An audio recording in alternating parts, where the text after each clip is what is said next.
Pernahkah Anda bayangkan sebuah negeri kaya budaya terbelah dua dalam semalam, bukan oleh bencana alam, tapi oleh api yang disulut atas nama Tuhan.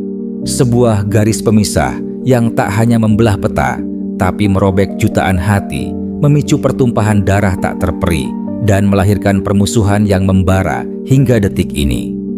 Inilah kisah terpisahnya India dan lahirnya Pakistan.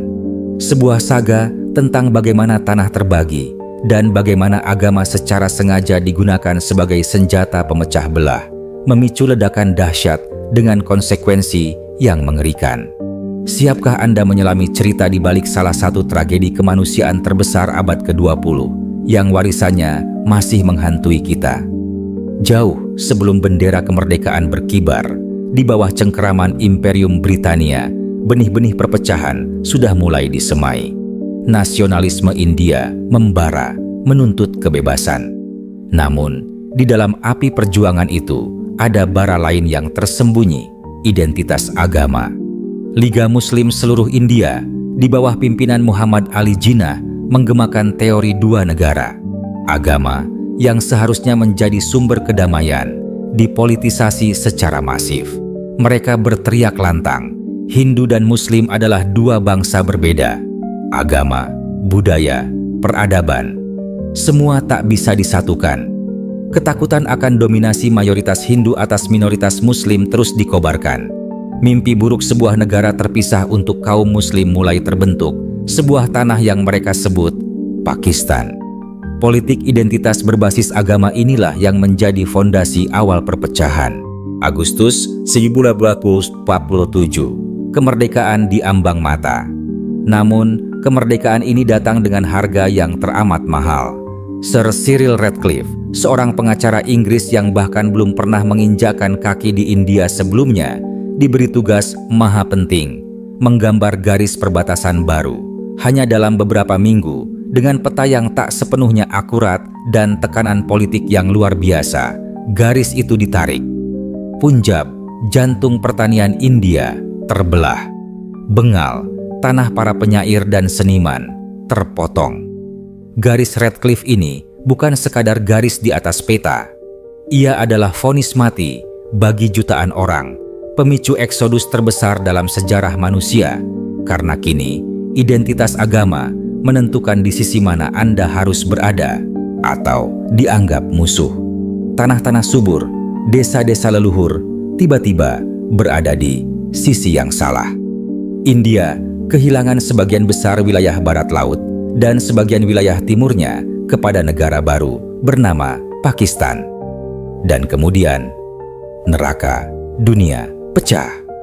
Apa yang terjadi selanjutnya adalah mimpi buruk yang jadi kenyataan. Jutaan manusia tercerabut dari akarnya. Muslim bergerak ke Pakistan, Hindu dan Sikh berlari menuju India. Tapi, perjalanan ini bukanlah perjalanan damai. Ini adalah perjalanan darah dan air mata. Fanatisme agama yang telah dipupuk kini meledak menjadi kekerasan brutal. Kereta-kereta penuh sesak diserang. Penumpang dibantai tanpa ampun. Wanita, anak-anak, orang tua. Tak ada yang luput dari kekejaman atas nama membela agama masing-masing. Pembunuhan massal terjadi di kedua sisi perbatasan. Sungai-sungai yang dulu mengalirkan air kehidupan kini merah oleh darah. Jeritan di malam buta, tangisan anak-anak yang kehilangan orang tua menjadi simfoni mengerikan pemisahan. Angka pastinya mungkin tak akan pernah kita tahu. Ada yang menyebut ratusan ribu jiwa melayang, ada yang mengatakan hingga 2 juta. Perempuan diculik, diperkosa, dipaksa pindah agama.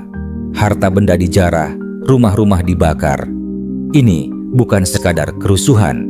Ini adalah pembersihan etnis skala besar, didorong oleh kebencian komunal yang disulut oleh para politisi yang menggunakan sentimen agama untuk memecah belah. Bayangkan, tetangga yang kemarin berbagi tawa, hari ini saling menghunus senjata karena keyakinan yang berbeda, atau lebih tepatnya, karena keyakinan mereka telah dipelintir dan digunakan untuk membenci. Pemisahan ini adalah luka menganga yang tak pernah benar-benar sembuh sebuah bukti tragis bagaimana agama bisa diselewengkan menjadi alat pembantaian. Namun, tragedi ini tidak berhenti di tahun 1247. Ada satu wilayah, sebuah permata yang diperebutkan yang menjadi sumber konflik abadi, Kashmir. Dengan mayoritas penduduk Muslim namun dipimpin oleh seorang maharaja Hindu, Kashmir menjadi dilema. Sekali lagi, agama menjadi pusat sengketa. Saat kekacauan pemisahan melanda, Maharaja Kashmir memutuskan bergabung dengan India. Keputusan ini memicu perang pertama antara India dan Pakistan pada tahun 1947.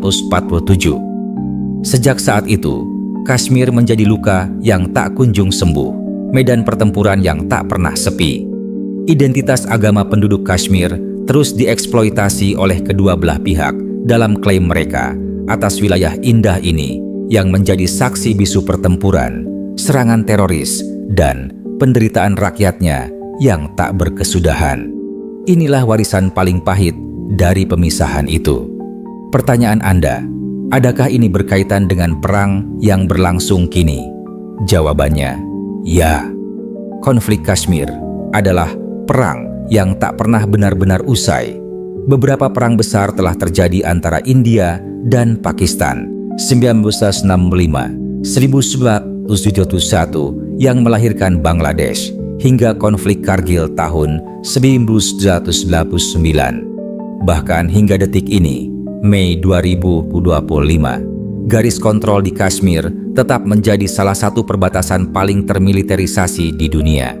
Tembak-menembak, operasi militer, tuduhan saling dukung terorisme, dan bayang-bayang senjata nuklir yang dimiliki kedua negara selalu menghantui perdamaian di Asia Selatan. Dan di balik semua ini, narasi agama terus dimainkan. Nasionalisme religius di kedua negara seringkali memperkeruh suasana dan mempersulit jalan menuju perdamaian. Semua ini berakar dari keputusan yang diambil lebih dari 7 dekade lalu, dari garis pemisah yang membelah bangsa atas nama agama. Jadi, inilah kisah bagaimana India kehilangan tanahnya, bagaimana agama, sebuah kekuatan suci, dibajak dan dijadikan pisau pemisah, dan bagaimana pertumpahan darah di masa lalu masih menetes hingga kini. Pemisahan India adalah pengingat abadi tentang betapa berbahayanya politik identitas dan betapa dahsyat akibatnya ketika agama digunakan bukan untuk menyatukan, tetapi untuk menghancurkan. Luka lama ini terus diwariskan dari generasi ke generasi. Pertanyaannya, akankah ada akhir dari permusuhan ini? Akankah dua saudara yang terpisah ini suatu saat menemukan jalan menuju perdamaian sejati? Atau akankah mereka terus terjebak dalam siklus kebencian yang dipicu oleh penyalahgunaan agama? Sejarah telah memberi kita pelajaran pahit. Jangan biarkan agama kembali menjadi alat pemecah belah. Masa depan ada di tangan kita semua. Apa pendapat Anda tentang kisah tragis ini dan peran agama di dalamnya?